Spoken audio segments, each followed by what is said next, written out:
wanted to take a moment and welcome everyone to the Albert Lea Seed 2021 annual conference on forages.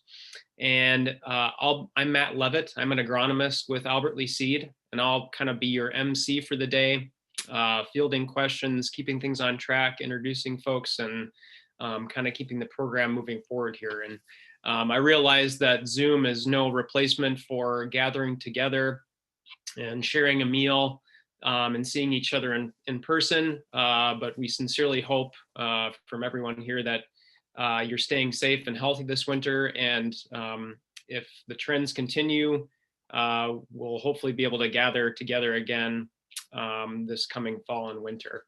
So we have a fully packed schedule here today through the next 4 hours. So we'll get right into the program. Our schedule today will look like the following.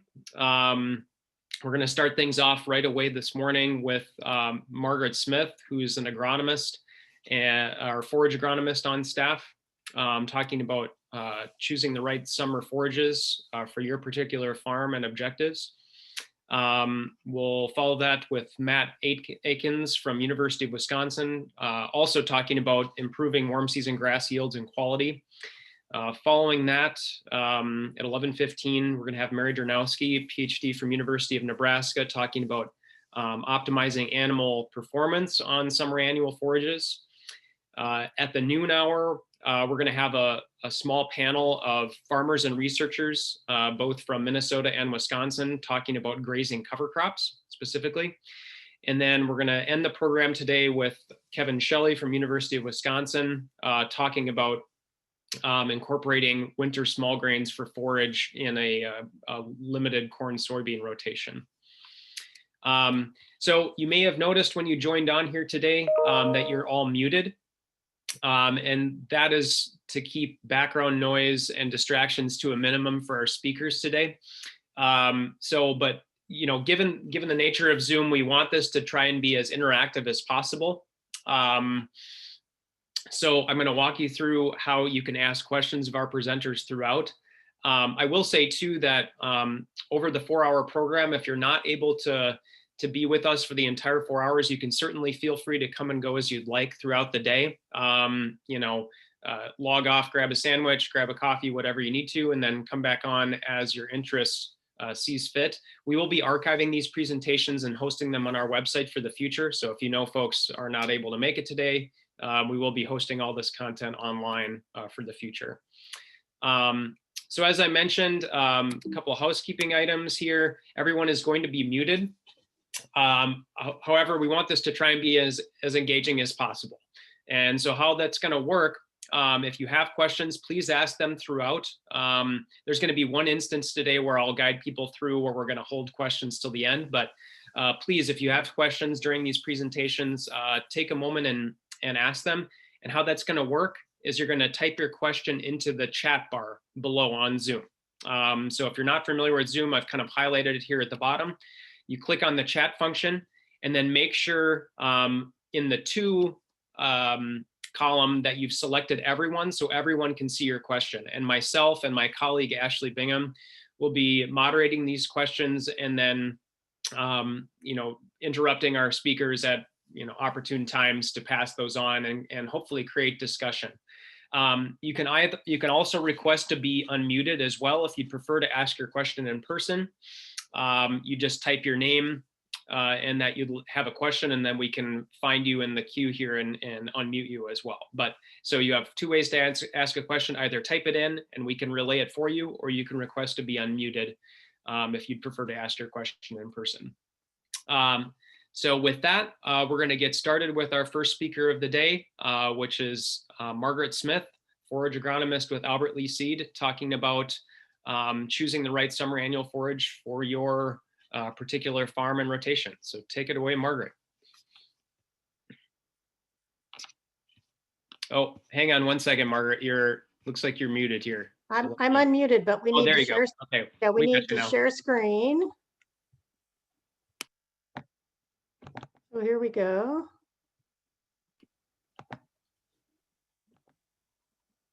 Great. And we've got your presentation up, so it looks like you're all good to go. Sounds good. Well, great. Nice to see you all here today. So when I'm going to talk about the right summer annual forage for your situation, but I'm going to focus on the warm season grasses. We have other summer annuals for potential use, but none of them yield as much or can provide as much feed as the warm season grasses. So that's where we're going to focus. And this is also kind of setting the stage for our next two speakers, Dr. Akins and Dr. Dernowski.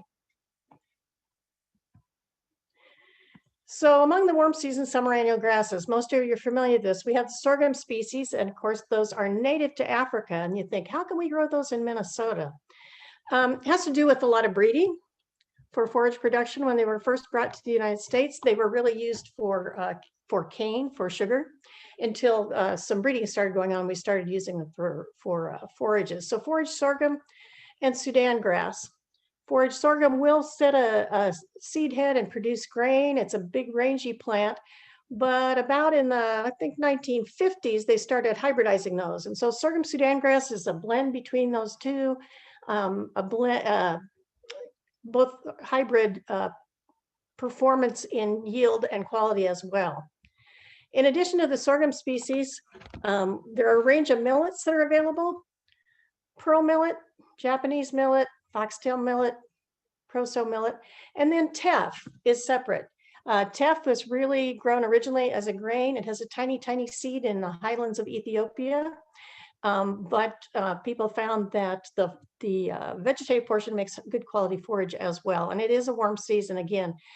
So in the aspect of being a warm season, they're all related to corn, sorghum closer than some of these others, but related in that they respond well to warm temperatures and a good moisture regime, and respond to fertility as well.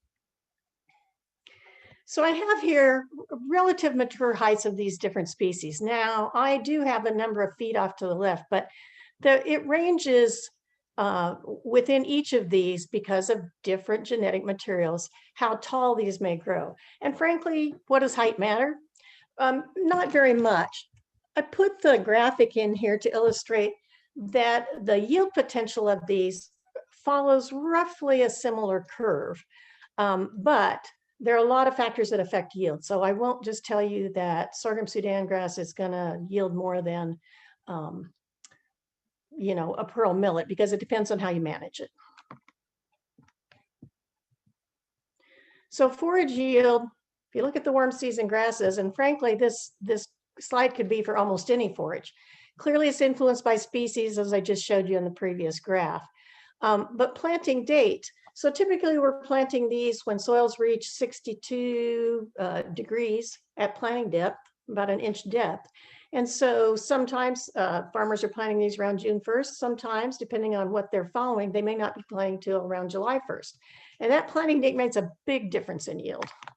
So cutting schedule, whether you're going to take a big one cut with some of these species, or you're going to be doing multiple cuts for either silage, baleage, or hay. Fertility as well. So these are grasses, right? They require fertility to produce, particularly nitrogen. And of course, the available water. Now, the sorghums do produce more forage per unit of water than corn does. They've got a more extensive root system.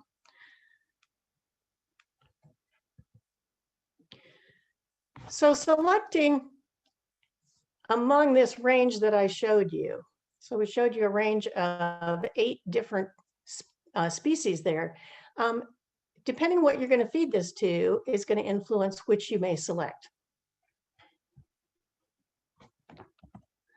So clearly, we've got dairy, and we've got customers, a lot of beef customers as well, and sheep can thrive on these warm season forages as well.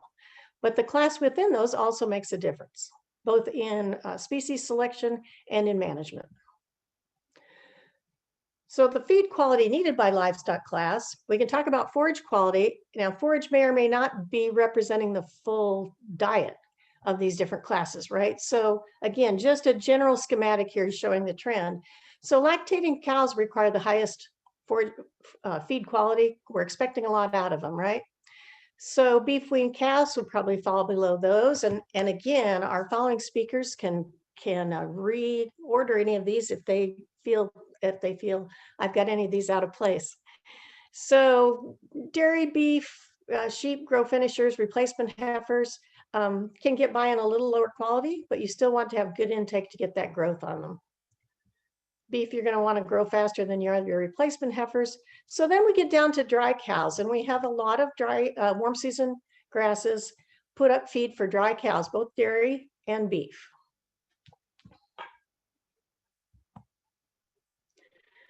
So forage quality, again, kind of a general slide that would apply to most forages, but it's determined and you can manage by the most important factor is the growth stage. So there are a number of other factors, whether, species, whether I'm growing alfalfa or warm season grass, but frankly, the forage growth stage is the biggest determinant of that quality. Okay, another little schematic here. So we've got growth from left to right along here, from emergence to seed fill, if you were to let any of these species go to seed fill. And so the blue line there represents growth, right? We're putting on height and dry matter. The red line here represents forage quality. And again, this is pretty basic. Forage quality is very high in a 6-inch tall forage sorghum, okay? But there's little yield there. So we're balancing, right? So this whole thing is a bit of a dance and a balance to achieve the goal you want, again, for that livestock species you're going to feed. So, where do you cut? Well, it depends. So right here in my schematic, right, where we have a trade-off, we're getting more growth and forage quality is dropping. Again, this isn't any specific stage. Depending, if you want high quality here and slightly lower forage, yes. If you're feeding a livestock class that needs a little lower quality, you can let that plant grow. You can let that sorghum Sudan grass grow and get more yield out of it if you're willing to give up a little bit of quality. Oh, so my little red bar here for forage quality, you see it goes up with seed fill. With forage sorghum, there are some folks that will cut this at the dough stage for silage, and the forage quality is increased a little bit because now you've got a little bit of grain that increases the digestibility.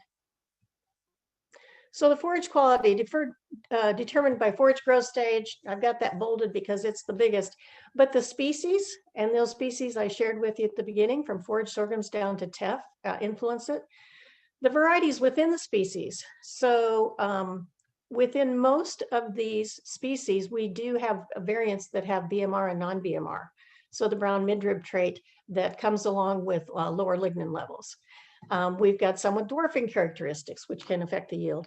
And then your harvest and storage method, if you're going to cut once, twice, or 3 times, will affect that yield.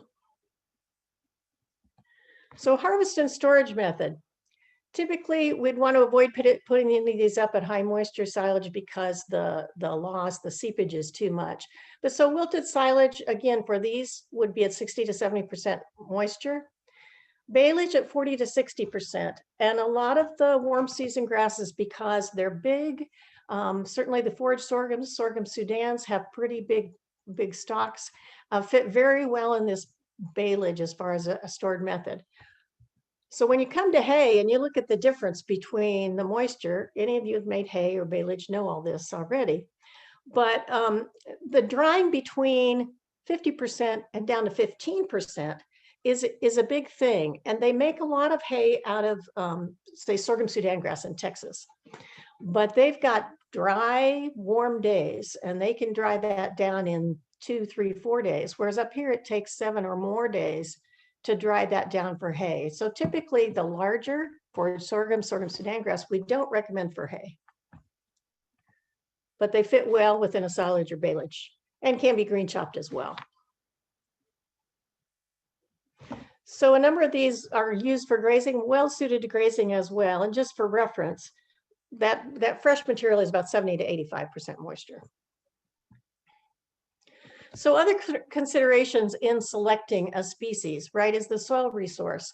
The beauty of these plants, as I said, they do produce more dry matter per unit of water than corn does.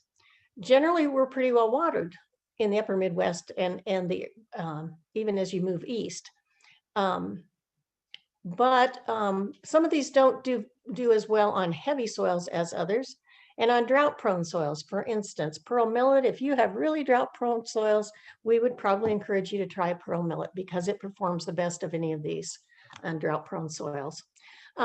Question, do you need organic seed? Again, we try to provide an organic option in each of these species. We're not always able to, but we keep striving to produce or source that seed. Other considerations for you would be, will you be planting right when those soils hit the 60 degrees, say around June 1st in southern Minnesota? And you can relate that to your own area. Or your mid or late summer. What's the crop coming before? Do you want to catch a warm season grass following a small grain harvest? So that's going to affect what we would select or encourage you to give a try in your operation. So all these factors, and any of you that are livestock producers have to think through this every year. So you've got the class of livestock, you've got how are you going to store it and feed it? How many times do you plan to cut it? And what's your soil resource? And where does it fall in the rotation? So we've got to piece this together. I think of it as kind of a bit of a puzzle. It's an interesting puzzle. And we know you've got to deal with this all the time on farms. So let me just run down a few characteristics. Our time is fairly short this morning. So the forage sorghum I showed you tends to be the tallest of these species, but there's such a wide range of genetic materials now that are continually being brought, some from Africa, some grain sorghum genetics have been brought into this breeding, so it's quite interesting. Forage sorghum is the highest yielding. It has a thick stem, and when you first start to see it grow, it looks a lot like corn. And so a large portion of that yield does come from the stem. It's a one-cut system. It's really a silage system. Regrowth is poor from that. So Sorghum Sudan species, right, the hybrid, whoops. So there are a lot of options. There's a lot of breeding that's gone on with this hybridization. It's actually quite interesting. And since about 1995 is when they started bringing in the BMR traits, dwarfing types, which stand well and have a little higher leaf to stem ratio. Photoperiod sensitive allows you, that won't flower until day length reaches 12 hours and 20 minutes. So that won't flower until late September, October. And so that gives you the option. If you want to do a one-cut system, if I know we've got customers that work with the photoperiod sensitive when they're hiring someone to come and chop for them, and they can't always just guarantee they're going to get there where they want. The brown midrib, try that again. The brown midrib is shown here in the photo. And so again, that brown midrib comes along with the low lignin trait. And so the BMR types yield slightly less than our non-BMR types, but the increased digestibility tends to make up for it. And again, so the choice between the BMR and non-BMR hinges a lot on what livestock class you're going to feed it to. So we've got options for multi-cut or single cut, again, and the regrowth is excellent. And so these are well suited to multi-cut systems and well suited to grazing as well. The grazing has to be managed, as we know, with really to get the productivity out of any forage species, you need to get the animals on and off and then let it regrow and recover. So Sudan grass. Sudan grass now that are sold are hybrids, but they're hybridized within the Sudan grass species, just like corn is hybridized within the species. So there are also BMR and non-BMR options here. Sudan grass, because it's somewhat finer stemmed than the forage sorghum or the sorghum Sudan, can be made into hay. And we get lots of requests, can I make hay out of sorghum Sudan? And it's just awfully hard in the temperate northern regions. But with Sudan grass, you can make hay. You've got to crimp it pretty aggressively and hopefully with metal rollers rather than plastic. But great regrowth. And so again, for grazing, can be used with cover cropping, but it has a lot of options. So the millets and the teff grass, I've broken these out by which are suitable for multi-cut, basically have regrowth, which do not, so for single cut, and which are well adapted to grazing. So pearl millet, and I've got a couple of photos there below, has higher tilling rate than the sorghums. And so it has more leaf area to stem than the sorghums do. So very high quality, but it's also well adapted to grazing or, silage or baleage production. It will tend not to yield as much as the sorghum Sudan. So again, we're starting to look at some of these trade-offs, right? Japanese millet. Japanese millet is the one of these warm season species that, well, first of all, you can see it's adapted to multi-cut, it regrows. Also good for grazing, but it's the one of these warm season species that's best adapted to heavy soils. Hey, Margaret, we Yes. had a question come in on the chat about some companies refer to a dry stalk trait in sorghum Sudan grasses. Is that a trait actually, or is that another characteristic of the plant? Maybe you can explain that. No, that's a genetic trait. And we've also carried a dry stalk trait. If you want to try to hay sorghum Sudan, that is, I would use that variety that has the dry stalk trait. But it still is not going to make it easy to hay as it makes Sudan grass is. So it's not, I don't think you're going to notice a huge difference. But the tendency is for those to dry a little bit better. Awesome. Thank you. Sure. So again, Japanese millet, if you're on heavy soils, this is the way we might go. This is not to say that sorghum Sudan grass won't perform on heavy soils, but Japanese millet, we wouldn't put on some lighter or drier prone soils. It's adapted and evolved in a wetter environment. Oh, Japanese millet, just as an aside, is related to barnyard grass. I don't mean to scare anybody. It's actually a great forage. So our single cut millets are Foxtail millet, German, that you can see here, and Proso millet. And again, if we were to go down that line, and if you looked at that first slide I showed you, the German Foxtail will yield about 2 to 3 tons as a one cut system, and the Proso will yield probably top out at about 2 tons.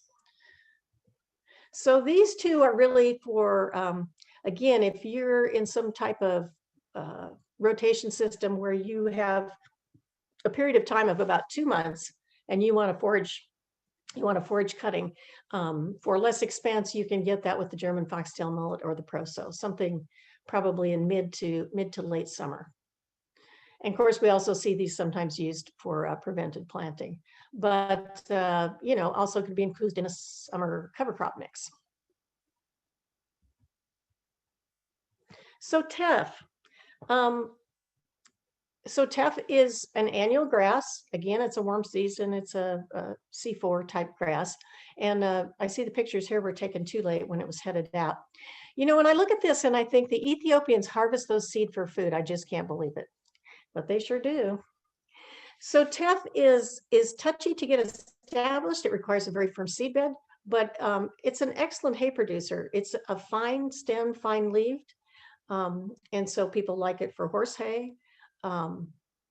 Particularly those that are in a hay, that are selling hay, will often go to Teff, and they'll plan this in their rotation. So seed bed has to be well packed to get that up and out of the ground. So again, here's our range of the millets and Teff. The other advantages of these as compared to the sorghum Sudans is that these do not have any Prosic acid formation when the plants are cut or when it frosts. And so certainly any type of grazing, and if you don't want to watch your cattle too closely, you don't have to worry about Prosic acid with this suite of species. So as an example, we will take all these factors, the class of livestock we're going to feed it to, what the feed quality they need is, how you want to harvest it and store it, and then we'll work with you on what will fit that bill. And certainly for replacement dairy heifers, where you're not wanting them to grow too fast, they don't need a terrifically high protein or particularly high digestibility. And so sorghum Sudan would work well in this situation. Sudan grass would work well. they could also use forage sorghum silage, you know, as part of their ration. So we just take these and kind of work through.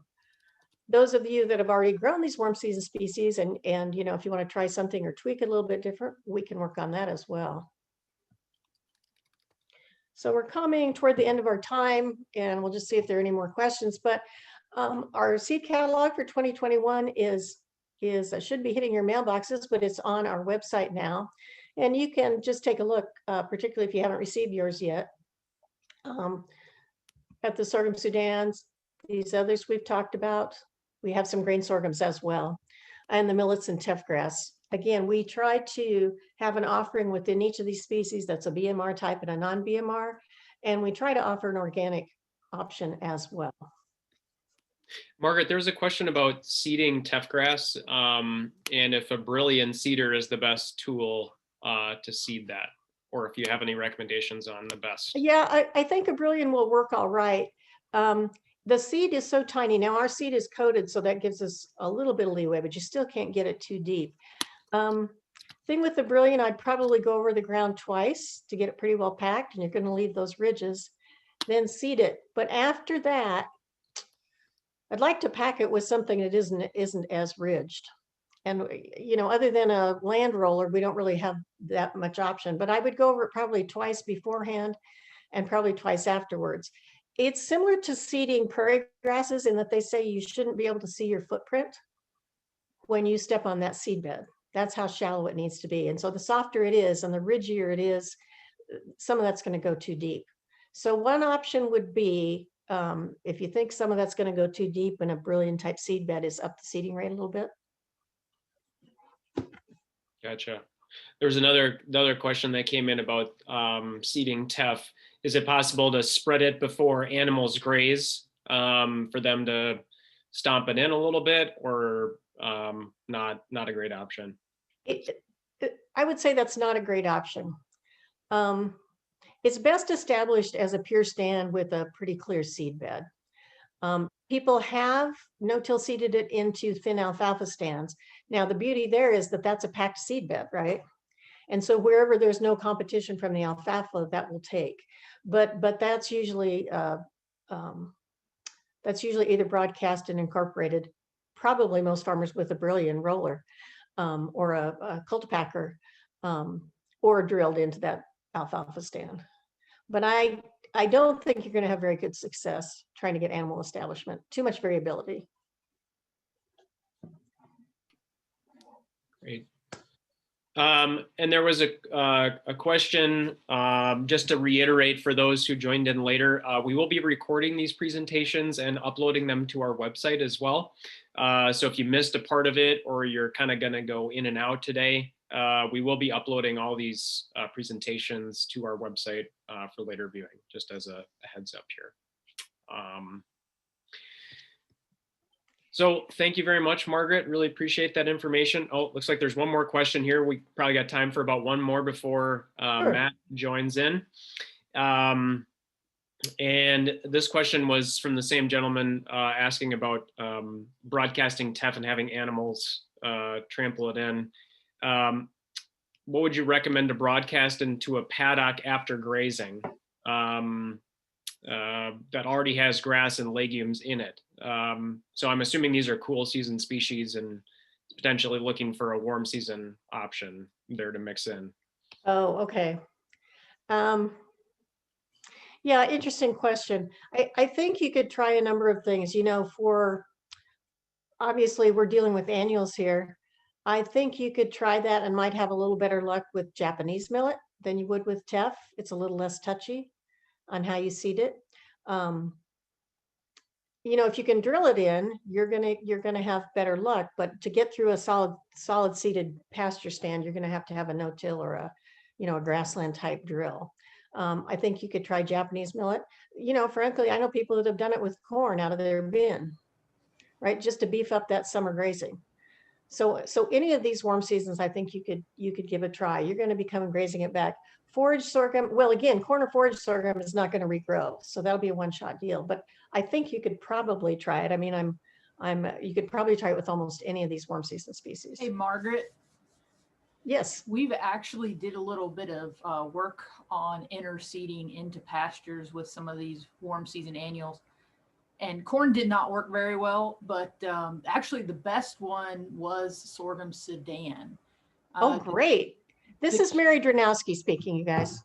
Yeah, sorry. The key one for that, for us, was we had to have moisture at the right time really to get it to happen. If we didn't get moisture soon after we planted, we didn't get a whole lot of yield out of it. And the other thing is we had to really set back the cool season, even though we were planting it in the summer. So we had to either graze it really hard or take a hay off of it to get an establishment of those warm season annuals. Oh, Mary, this is great. Thank you. Yeah, it's a great discussion. Thanks, Mary, for joining in here. And thank you to, yeah, there was one final comment, and then we're going to move on to our next speaker from Brad Hines at University of Minnesota, talking about that teff can be very finicky. The conditions have to be just right. And weeds can also outcompete teff very fast, which is definitely something that we've seen as well with teff. So yeah, paying very close attention to seeding depth, right rate, and placing it in a field that has lower grass pressure can definitely be helpful. So thanks for that comment, Brad.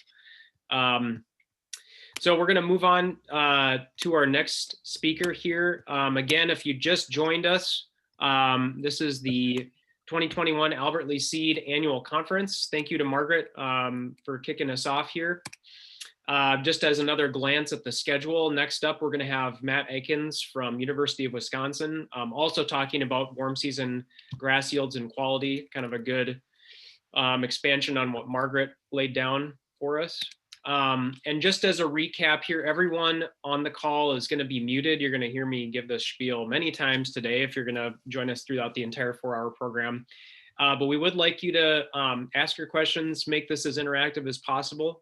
So if you do have questions, please type them in to the chat function below on Zoom, and make sure you've highlighted everyone, so your question goes to everyone and not just me or Ashley. And myself and my colleague Ashley Bingham will be moderating these questions and asking them of our presenters. So with that, we're going to locate, looks like Matt's already unmuted here and ready to go, which is great. So Matt, when you are ready, you can share your screen and we will get started. All right, let's get this. Can you see that, Matt? Yep, got it. All right.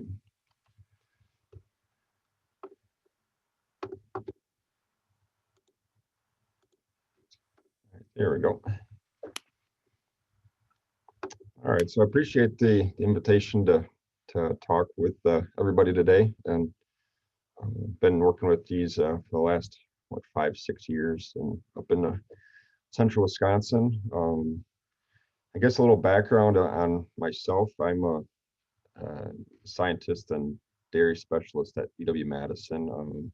Focus most of my time on dairy heifer management, especially on nutrition and feeding, and looking at different forages that are will better meet the energy needs for these animals. Obviously, feeding of high quality lactating cow feed is not generally going to result in they're going to result in excess gains in these heifers. So we've been looking at some of these higher fiber, slightly lower energy feeds to help balance out the energy content. So that's kind of the background and where I come from as far as why I'm interested in these warm season grasses, and especially sorghum forages. So Margaret actually gave a really nice kind of prelude to what I'll be talking about as far as the different forage types and traits. But as far as the recent use of these warm season forages, there's been I think a fairly steady increase in these, especially the last 2 or 3 years, as producers have looked at trying to do some double cropping on a portion of their acres. And often that comes with these cereal grain forages, which I know Kevin Shelley will talk about later, planted after corn silage, or often soybeans. But in the springtime, after those are harvested, that opens up the window in that early summer is you have an option of what to plant after that. And sorghum forages and other warm season annuals can fit fairly well within that type of system after a cereal grain forage harvest. Also, especially in Wisconsin, and especially northeastern Wisconsin, we've seen a lot of alfalfa winter kill the last couple of years. So producers have been looking at options to fill that forage gap. And also in 2019, we have a pretty big prevent plant year. And so a lot of producers were looking at options to at least get some kind of forage yield off of those acres. And a lot of that was planted to these warm season annuals.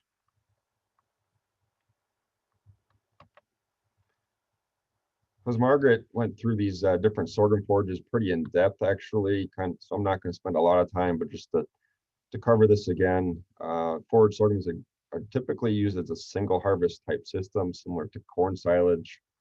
You'll get some grain development with these, but not as much starch as, say, corn silage, typically in that 15 to 20% starch on the high end. So generally, again, similar type direct harvest system with similar to corn silage. For sorghum Sudan grass and Sudan grass, those are pretty flexible options actually, because you got some regrowth potential with those.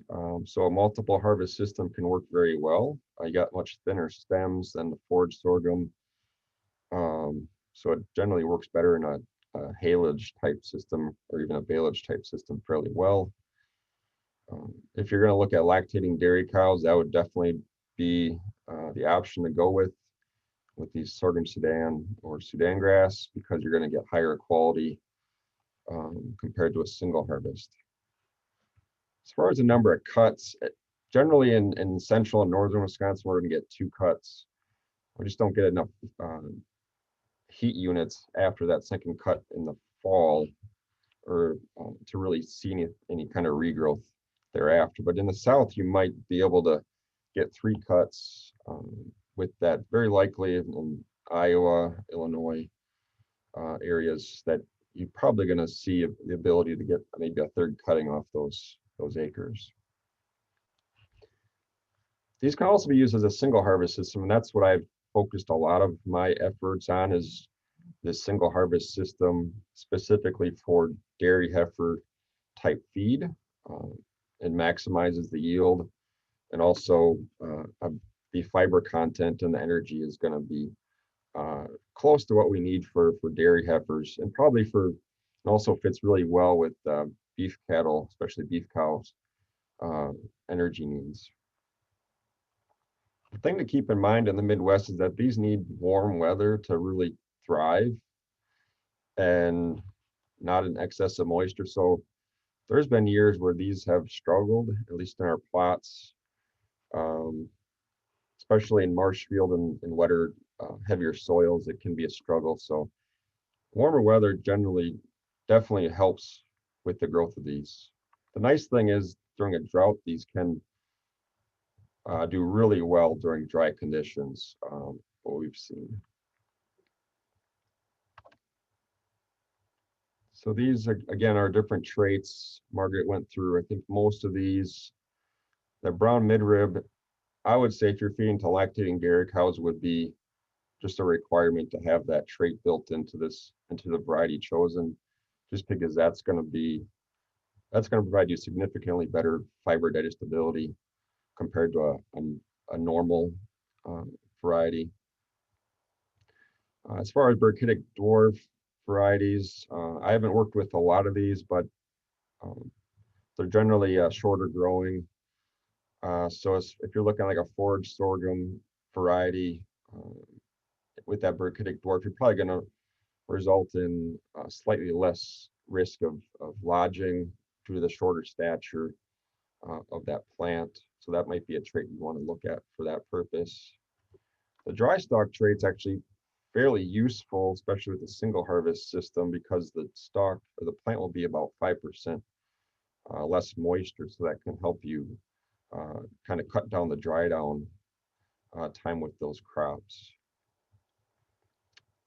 The photoperiod sensitive trait's pretty unique to sorghum forages.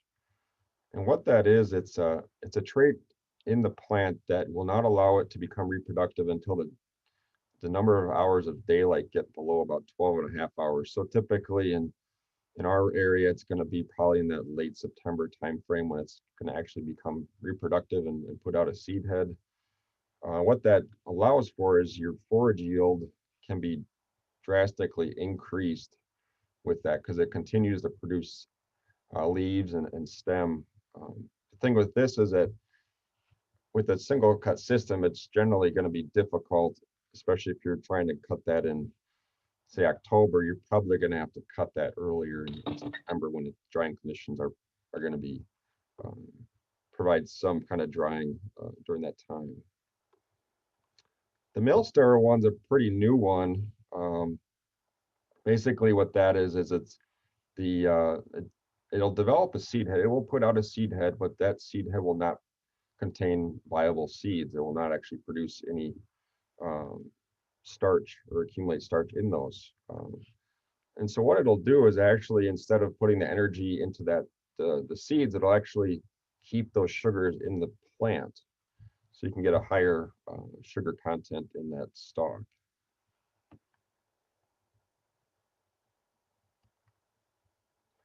So just wanted to hit some really critical things for managing sorghum foraging before we get into some of the data from our plot work. Margaret really hit on this, I think, and soil temperature is really critical at planting.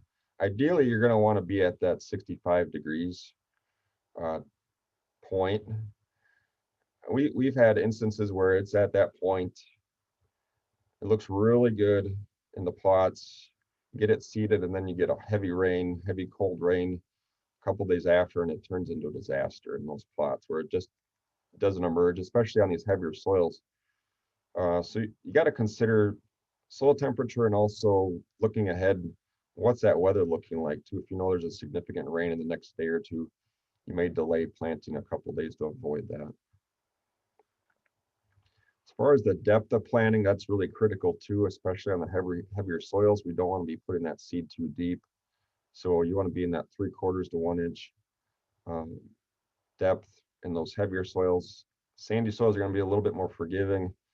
It's going to be able to merge up through that, but you want to be in that 1 to 1.5 inches at the deepest. As far as seeding rates, forage sorghums, we've generally tried to hit that 60 to 80,000 seeds per acre. So it's a pretty small amount of seed, only 4 to 8 pounds per acre. Generally, these are going to be in wider rows at that 15 to 30 inch spacings. You're not going to want to put these in at the narrow spacings like you want to do with this Sudan grass or sorghum Sudan grass. Hey, Matt. We had a question come in on the chat. Apologize, I was a little late in missing it, but do you have any thoughts on incorporating Sudan grass or sorghum Sudan grass planted with annual ryegrass or Italian ryegrass with a legume to stretch the third harvest and beef up the first 2 harvests? So kind of a question about mixing cool seasons and warm seasons together, it looks like. Yeah, those have actually become fairly popular, actually, at least in Wisconsin. I know around the Midwest as well, combining like a BMR sorghum Sudan grass with Italian ryegrass and then a few annual clovers. And that kind of system works really well, actually, because you do get that last cutting. You can take 2 cuttings, which are primarily the sorghum Sudan grass, and then that last cutting is going to be the Italian rye and clover. So yeah, that's what we've been calling it a cocktail mix. And that can be extremely high quality feed for lactating cows. Very, very good quality.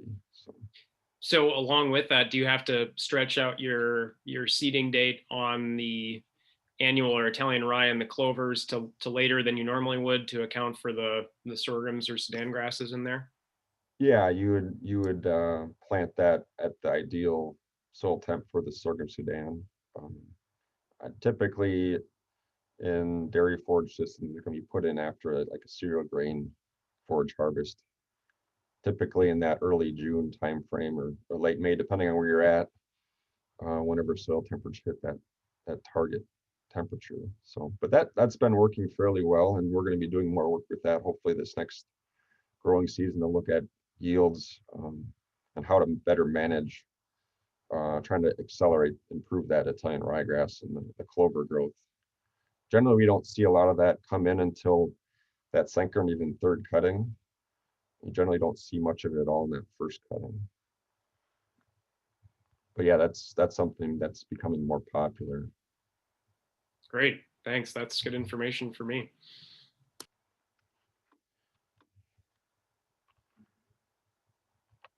All right, so I just wanted to hit a little bit on row spacing effects on dry down. And if we're looking at doing a single harvest system with especially like these sorghum Sudan grasses, sometimes when you get these really narrow spacings, you just don't get a lot of airflow through the field. And I didn't include pictures, but I'm sure Jason from our research station might comment that we had a field of this sorghum Sudan grass planted at the station, and we're intending to harvest it as a single cut in after a killing frost. This was in 2017, and we didn't have a killing frost until almost mid to late November. And by that time, the crop we were starting to get some snowfalls, and one day we got about a 2 or 3 inch snowfall, and the entire thing collapsed. So pretty upset about that. But we learned some lessons that these narrow spacings, if you're looking at a single harvest system, are probably not going to work for a silage harvest. You're going to have to do a wider spacing of 15 or even up to 20 inches spacing, so you get some airflow through that after that killing frost. And if we look at the dry down data, and we're mostly concerned about the photosensitive types, because those aren't going to dry down due to maturity. But you can see we had a killing frost. This is in 2018 in our plot work, that after a killing frost on the 22nd of October, you can see that those differentiated pretty well. The orange line is the 7.5s, the blue is a 15, and then the gray is a twin 30 row that we put in. So you can see that as we expanded out those row spacings, that allow more airflow, and then the leaves dried down more effectively. So you want to consider that if you're going to do a single system, you probably want to do a wider row with the sorghum Sudan grasses. Hey, Matt, sorry to jog backwards again. We had 2 more questions coming on that cocktail mixture. Do you have any recommendations on seeding rates for that type of mix? And then what clover is used in that type of system? Yeah, I think generally these cocktail mixes have, I think, right around 15 to 20 pounds of the sorghum Sudan grass. Italian rye, I think, is right around 8. The clovers were generally about 3 pounds. They're usually about 3 clovers. I think some mixes have hairy vetch put into them as well. The clovers are generally, the annuals are going to be Berseem or Crimson, are very popular ones to put in there. Great, thank you. And then kind of moving backwards on your row spacing examinations, do you see any effects on leaf to stem ratio when you're at those various row spacings? Yeah, generally with the narrower spacings, we see a generally taller plant, maybe a little less leaf. The twin rows, you get more sunlight coming into it. They're generally a shorter stature plant. But you can see when we got really these wider rows, we had significant weed pressure. You can see in between these that there's a lot of weed pressure with that. And it never really canopied across those wider spacings, at least with sorghum Sudan grass in this case. So I would generally go with like a 15 to 20 inch spacing for these type for sorghum Sudan grass single cut systems. Great, thank you.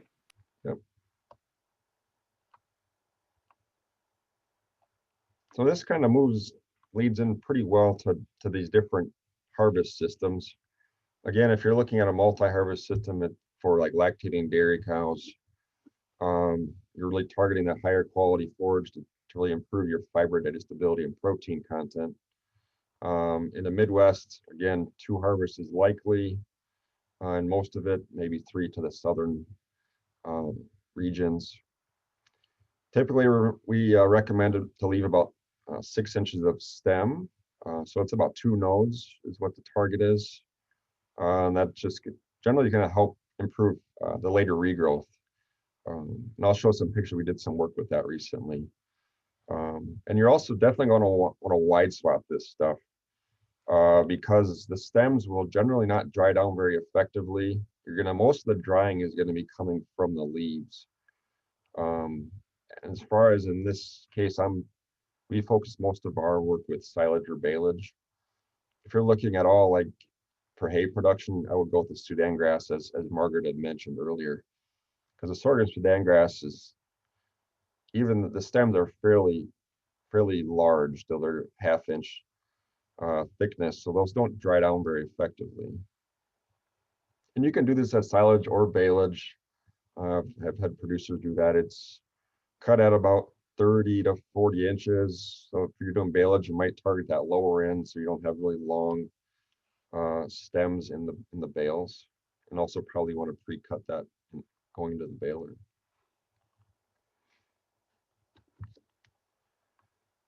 Right, so generally planting is going to be in that early to mid-June timeframe, that at least in Wisconsin. Again, down south it might be a little early depending on your soil conditions. That first cutting is going to be about 40 to 45 days after planting, again at that 30 to 40 inch tall target. And then that subsequent cuttings generally are going to be in that probably late August, early September time frame. Typically about 35 days later is when you'll be able to take the next cutting. And you have 2 different options, I think. You can take that and again in that early September time frame using a cut and wilt system. And that opens up the possibility to then put another cereal grain or cover crop in for overwinter and then for the next spring harvest.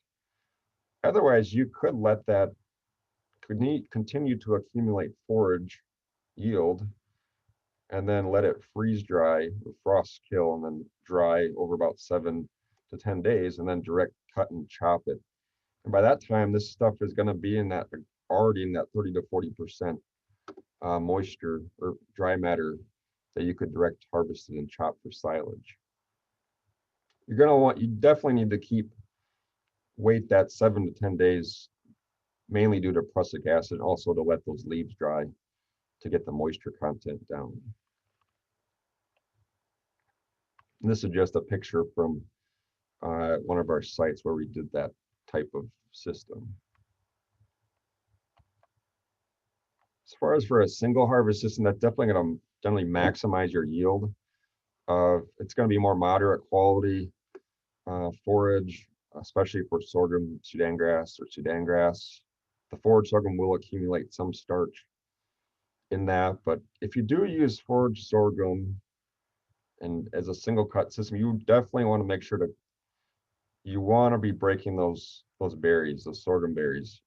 If you don't process those, the usage of those is very poor. They will go through the animal they will not digest that very effectively. So you want to make sure you process the berries if you're going to use forage sorghum.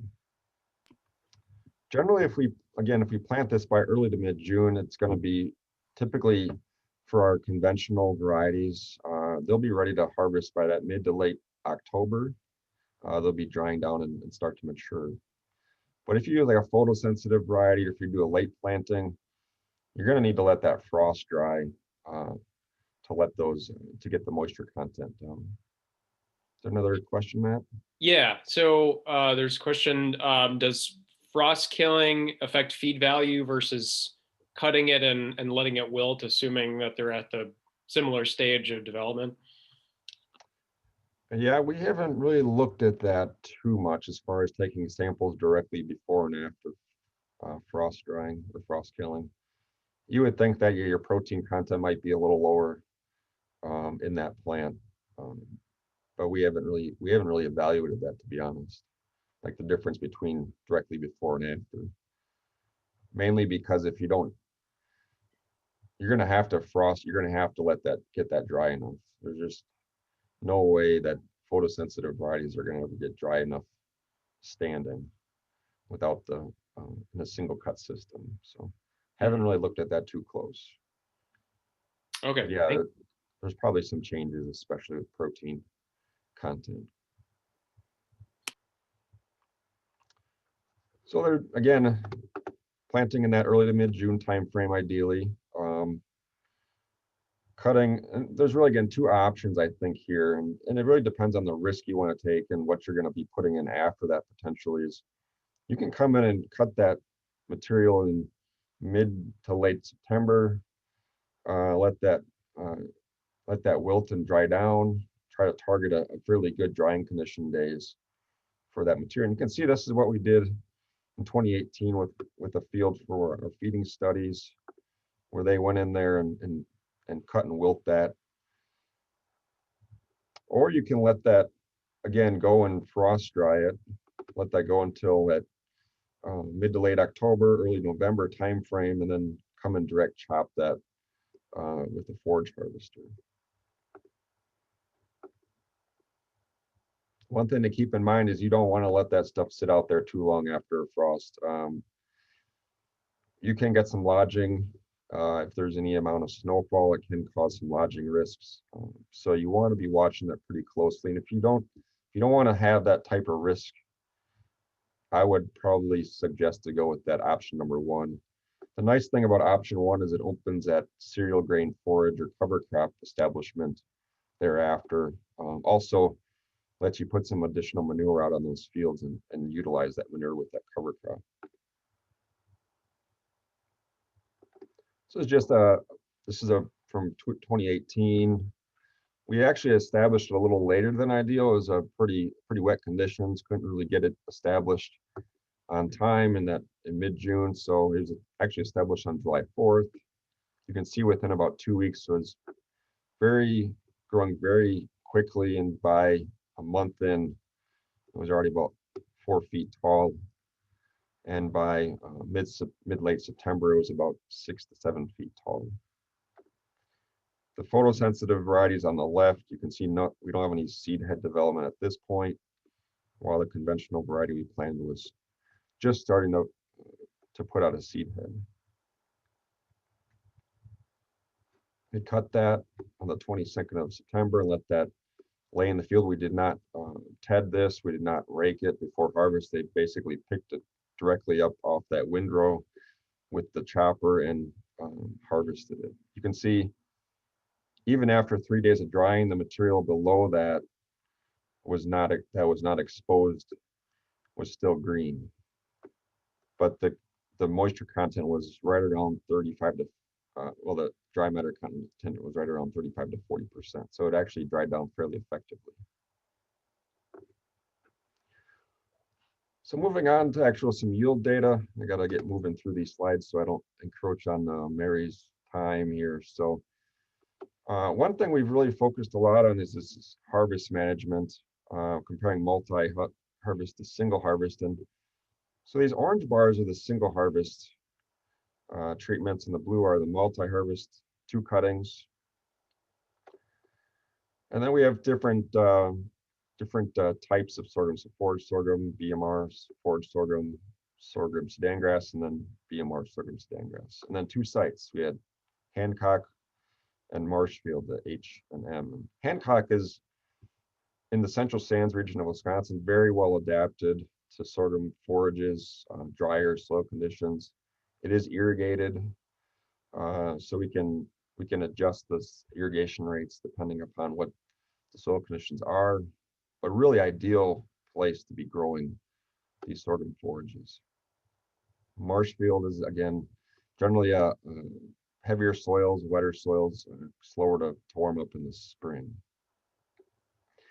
But you can see the single cut systems obviously maximize the yield generally for the forage sorghums, we're talking about 6 to 8 tons typically of dry matter per acre in these plots. The sorghum Sudan grass, we're actually fairly good for single harvest system. These are averages across both sites, but about 5 to 8 for the BMR sorghum Sudan grass, and between about 7 to almost 11 on the average for the conventional sorghum Sudan grass. So very high yielding varieties. And these were all grown at 15 inches in row spacing. If we compare that to a multi-harvest system, the forage sorghums generally are not well adapted. So you're talking about 3 to maybe 5 tons at the most of dry matter per acre.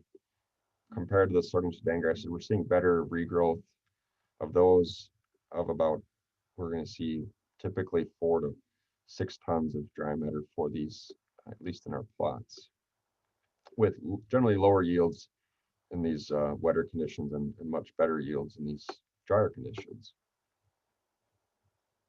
So I would have to say, if you're going to look at field location, you probably want to target areas where you have some drier fields for using these sorghum forages. As far as the quality, obviously the multi-harvest system is going to be higher quality. I'm just going to focus on the fiber digestibility. We're talking about 60 to 70% fiber digestibility at 48 hours. Compared to a single harvest system is about 50 to 60. So you lose quite a bit of digestibility of that material.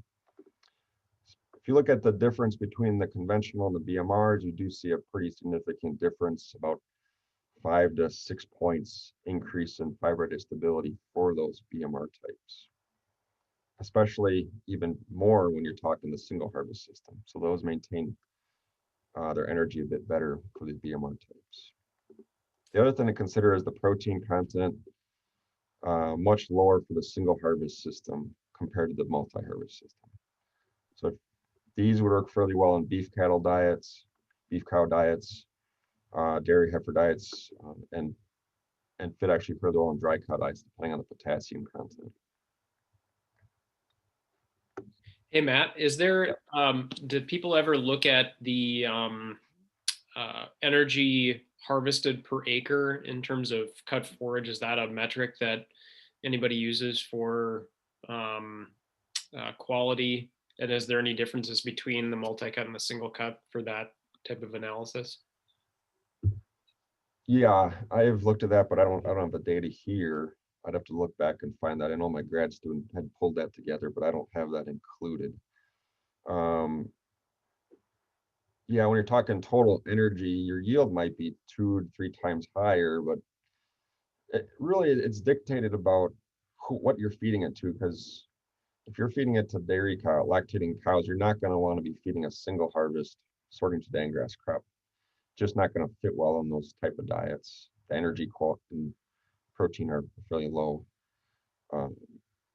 So you might maximize your energy per acre with a single harvest system, but it may not fit those diets very well. I don't know if that really answers the question, but that's something to think about. Something we've been working on the last couple of years is this cutting height. And I've gotten questions about this a few times about, hey, there's some recommendations to cut lower to maximize yield. But is there an effect on the regrowth? So we've looked at conventional photosensitive variety and the BMR varieties at a 3 or 6 inch cut. And this is across 2019 and 2020 at Marshfield and at Hancock. So you can see the yields in total are generally in that 3 to 4 tons per acre across both sites. Generally at Marshfield, we see right around 3.5 tons per acre, compared to at Hancock, we were at about 4 to 5 tons. So generally decent yields. But if you look at the different harvests, break that out, the 3-inch cut generally is going to increase your first cutting yield, while it's not really, that second cutting doesn't seem to be affected by the cutting height. So the regrowth really wasn't that much different between the 3 and the 6-inch cutting height. And we actually cut, the second cutting was taken at 3 inches because you're not going to expect a lot of regrowth, at least in our region, from after that, after the second cutting.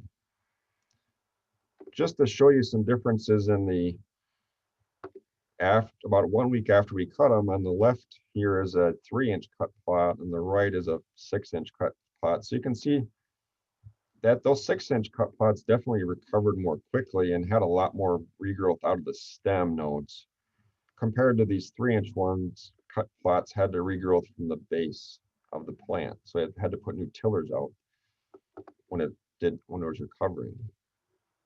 But really not much difference at all in terms of that second cutting yields between the two. Pretty minimal. So overall, not a whole lot of difference, about a 1/4 ton total. So I would still go with the 6-inch cutting height, because one problem that producers have told me about the 3-inch cutting height is they sometimes see some damage to those plants. You get some additional disease to those plants because they're possibly exposing that cut to more soil contamination. So I would still go with that 6-inch cut for that reason. We've also looked at potassium fertility the last couple of years at Marshfield, looking at, and I've gotten this question because if you look at the recommendations, at least in Wisconsin, it's generally going to be in that about 350 pounds of K2O per acre. It's recommended, depending on your soil fertility. These were all still in the optimal range in the initial soil samples. So we didn't see really any response in increasing potassium fertility on these sorghum Sudan grass in a single cut system. We did see a slight increase in the forage potassium from about 1.2% up to about 1.5%, but not really that significant. And if we look at the actual potassium K2O removed, we see a plateau right around 300 pounds per acre. So about 280 pounds was removed and about 300 applied. So we're really in a good balance there, right around that, at least in this case, about 300 pounds of K2O. We've also looked at this in a multi-cut system this year, and so that'll be interesting because those potassium contents are often much higher in that multi-harvest system forage. Just interesting to see especially how that affects the forage potassium content. Hey, Matt, is there any, going back to your 6-inch and your 3-inch cutting height, do you see any standability issues between those two cutting heights, with the following cut, or not necessarily? Well, generally not, because this stuff's only about 30, 40 inches tall when we harvest it. So generally the standability is not an issue. Generally standability is only an issue with sorghum forage when we get that really tall plants, especially if they have a large seed head at the top that can sometimes weigh it over, or if you have a heavy wind or snow. But generally don't see that with these multi-cut systems. Gotcha. Thank you. So moving through here, I got about 5 minutes left. So actually the use of these warm season annuals and diets has been looked at pretty closely. I know there's been work at the Minor Institute in New York, and recently there's been some work at the USDA Dairy Forage Center in Prairie du Sac. Jeff Brink had done some work with this, with a hybrid BMR Sudan grass, and they fed that at either 0, 10, 20, or 30% of the diet and for lactating cows. And what they did is actually replace about 2/3 of the corn silage and 1/3 of the alfalfa silage. And that's probably an important point to make. And I'll explain after we look at the data. As you can see, as they increase the Sudan grass in the diet, they start to see a decrease in intake, and that'd be expected because the Sudan grass is higher in fiber. So you have a little bit of restriction on intake. you see really no difference between the 0 and 10% Sudan grass diets for yield, for milk, for either the raw milk yields or the energy corrected milk yields. But after we get to about 10%, they start to see a reduction in the milk yields for those diets. And one thing to consider is that for these, you might think about, instead of replacing corn silage, you might replace more of the alfalfa silage in those diets, because it would match up a little bit better as far as the trade-off in terms of the protein and the fiber, and probably would result in a little bit better milk production for those diets. We've been looking at the sorghum Sudan grass and dairy heifer diets. They can work very well. So in this experiment, we used about half of the diet with sorghum Sudan grass, and about half alfalfa silage and a little bit of corn silage to balance the energy, compared to a control where we had poor quality chopped grass hay and alfalfa silage or corn silage. One thing to point out is the fiber contents. We really try to increase these fiber contents to really control feed intake on these dairy heifers, while you can see that the energy content, or TDN, weren't really much different between the diets. So the main difference was the fiber contents. And what we had, as expected, the intakes were lower for these sorghum Sudan grass diets. Helped to control intakes, and it helped to get our gains more ideal, right around 2 pounds per day, compared to the control. Even though it was diluted with some poor quality hay, they were still gaining excess of what we want. We'd like to keep them about right around 1.8 to 2 pounds a day, and they're well over that, and probably are going to get over-conditioned pretty quickly. One thing to keep in mind when you're doing a single cut system, especially in the fall, where you cut it, it's 6-8 feet tall, wilted, is that sometimes when those particles come into the chopper, they're not coming in all perpendicular to the chopper, the knives. So you want to get that particle size fairly small, probably in that 3/8 particle size, to really get those, because we had a lot of longer particles that they were sorting out. As you can see, that's the refusals. Some other considerations, and I know Mary's going to hit on this as far as grazing, is there are some toxicity issues with these to consider, especially nitrates and prussic acid. So we're really concerned about these generally during a drought or any condition that might basically shut off the plant's ability to convert nitrogen to protein. So generally, I'm most concerned with this after like a frost event is what I'm concerned about, because when that happens, it's going to accumulate nitrates in the lower stem and the prussic acid in the leaves. The thing with nitrates is those don't dissipate from the plant until it starts to regrow and resume its growth. So generally, it's not going to happen in these forages. So you might have to think about either increasing the cutting height a few inches to try to minimize those. Also, obviously silage fermentation can help with that and reduce nitrates by about half. But you're definitely going to want to test the forages for nitrates prior to feeding them to make sure what the levels are, in case you need to adjust the feeding rates. Prussic acid is generally, it is a concern, especially in these frost drying situations. But if you allow that plant, the leaves, to completely dry and desiccate and become brown, that prussic acid will dissipate from those leaves, making a fairly safe forage to feed, especially after fermentation. So these aren't something to just disregard. You definitely want to consider these as possible issues and get those tested in the feeds. So I guess with that, I guess if there's any questions, I can take those, since I don't have a whole lot more time here before Mary needs to go. So Sure. Yeah, any other questions? Again, everyone on the call is muted, so please feel free to type in your question here in the chat bar below while Matt is still with us, and we'll get your questions answered. Yeah, I know this has all been very helpful information for me too, speaking to livestock producers, and I feel like I have a much better handle on how to strategically recommend some of these forages and cutting schedules as well for folks for different end uses. So that's been really helpful for me personally.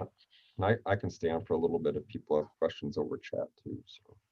Sure. Okay. So sounds like Matt's going to hang around here a little bit if there's any lingering questions. I think what we'll do now, I want to appreciate and say thanks to Matt for speaking and for joining us for the program today. Really appreciate that. The same for all of our other speakers as well. I know it's they're what really makes this program happen. So we're very appreciative of all their combined efforts. So I think what we're going to do now, while we're getting changed over here, is just take a couple minutes to get to take a breather. So if you are at your desk, take a couple minutes, grab a cup of coffee, use the restroom if you need to, and we'll get started here in about another 2 minutes with Mary Dernowski. So we'll be back with you in about 2 minutes.